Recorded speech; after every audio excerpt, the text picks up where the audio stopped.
beaucoup étaient interpellés à l'occasion de contrôles d'identité, très fréquents, puisque on peut parler d'ailleurs d'une forme de violence en soi, c'est-à-dire les contrôles d'identité récurrents. C'est une violence que de contrôler toujours les mêmes personnes, toujours au même endroit, plusieurs fois par jour. Et au moment de ces contrôles d'identité, il suffisait qu'il y ait un mot de travers ou une attitude de travers, qu'il n'y avait pas de déférence à l'égard de l'autorité que représentaient les fonctionnaires de police. Et systématiquement, on avait des interpellations avec des menottages violents, des plaquages au sol, des personnes qui se faisaient taper à coups de tonfa et qui se retrouvaient en garde à vue, eux-mêmes poursuivis, alors soit pour le délit qu'on leur reprochait, soit pour un nouveau délit qui est apparu assez fréquemment, à savoir l'outrage et la rébellion. Il faut bien comprendre que ce délit qui est apparu à l'époque de Sarkozy, c'était un délit qui avait pour vocation de couvrir les fonctionnaires de police qui commettaient une bavure.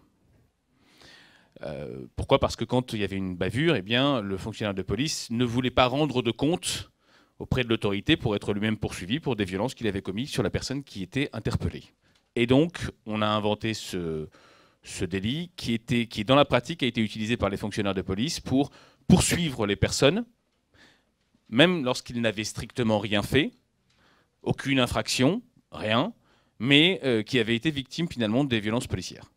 Et donc, on avait une personne qui avait subissé une double atteinte, a été doublement victime, d'abord de la violence qui avait été commise sur elle, mais aussi de cette violence judiciaire qui se mettait sur elle, qui s'abattait sur elle, à savoir une poursuite, garde à vue, outrage, c'est-à-dire le fait d'avoir outragé, ne serait-ce que par un mot, le fonctionnaire de police, en tout cas c'est ce que prétendait le fonctionnaire de police dans les procès-verbaux, puisque comme vous le savez, ces procédures ne dépendent que de la parole du policier.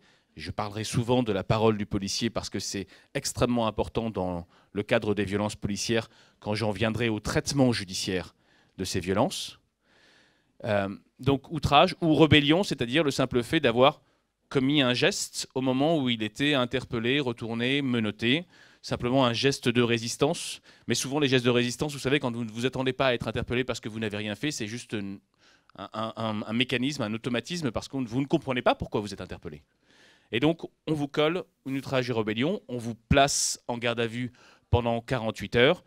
Quand je dis que c'est en banlieue que j'ai découvert ça, c'est parce que moi, mais je pense que c'est le cas pour, historiquement sur les violences policières, les premières victimes de ces violences policières, ce sont des personnes des quartiers défavorisés, ce sont des personnes noires, arabes ou pas très blanches, qui étaient visées spécifiquement, et je pense que le premier lieu d'expérimentation des violences policières contemporaines, parce que des violences policières, il y en a toujours eu dans les mouvements sociaux, dans les manifestations ou ailleurs, mais je crois qu'il y a eu une rupture avec l'instauration d'un mécanisme systématisé des violences policières, et ce lieu d'expérimentation des violences policières, ça a été les banlieues et les quartiers défavorisés à l'égard des personnes noires, arabes, parce qu'elles étaient noires ou arabes, facilement contrôlées, et parce que leur parole valait moins que celle du fonctionnaire de police. Après la garde à vue, après 48 heures dans une cellule, à devoir répondre, souvent sans avocat, parce qu'ils n'ont pas l'habitude d'avoir un avocat, parce qu'ils se disent « je n'ai rien fait, pourquoi est-ce que je prendrai un avocat ?»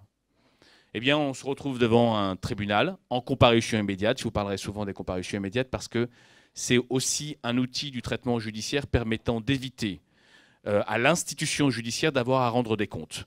C'est quoi les comparutions immédiates ? C'est une procédure d'urgence. C'est-à-dire qu'après la garde à vue, vous êtes envoyé au dépôt au tribunal.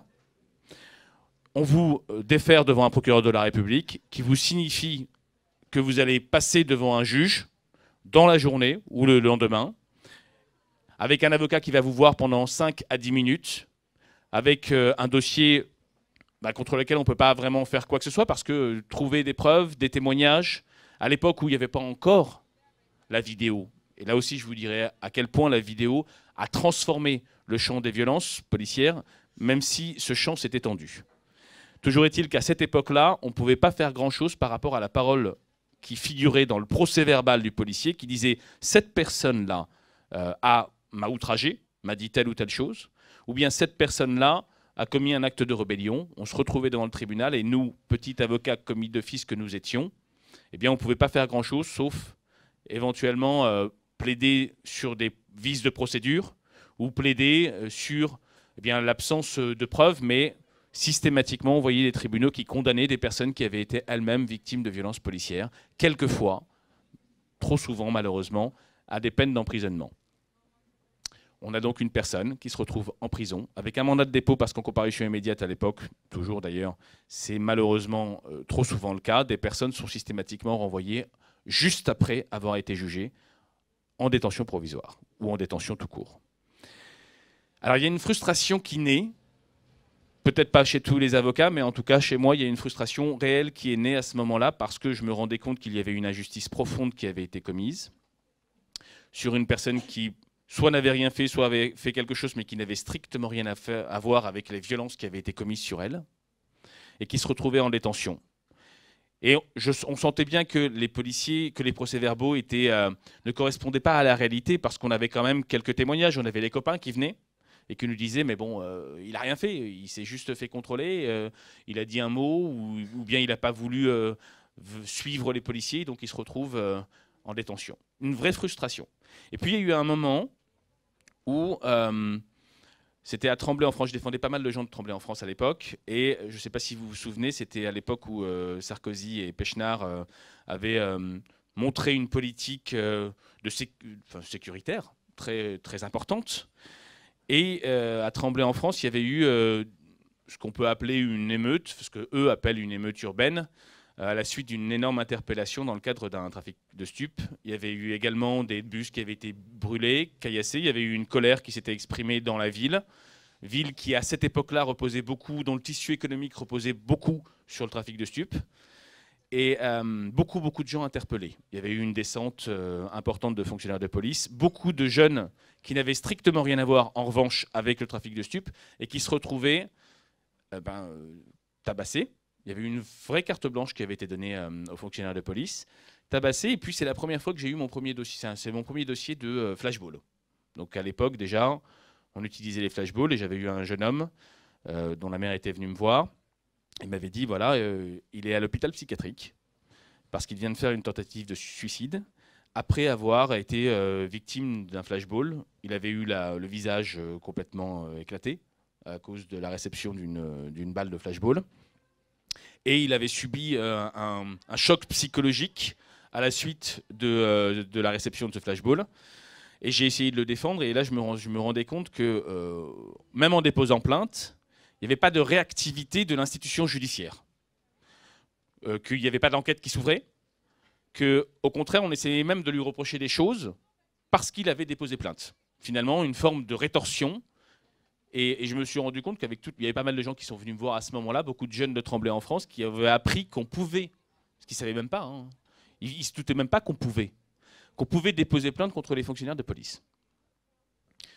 Et donc ils venaient et ils disaient, mais vous êtes sûr, maître? Parce qu'après, on leur a expliqué que oui, et que c'est la chose qu'il fallait faire, à savoir, quand on a été victime de violence, déposer plainte et essayer de faire confiance dans l'institution judiciaire sur le traitement de cette agression dont on avait été victime. Et il se trouve qu'il y a pas mal de ces jeunes qui ont été malheureusement poursuivis pour des choses parce qu'il y avait eu une réaction des policiers du coin qui savaient qui avait déposé plainte. Et j'ai compris que finalement l'institution se protégeait à chaque fois qu'elle était mise en cause dans le cadre des violences policières.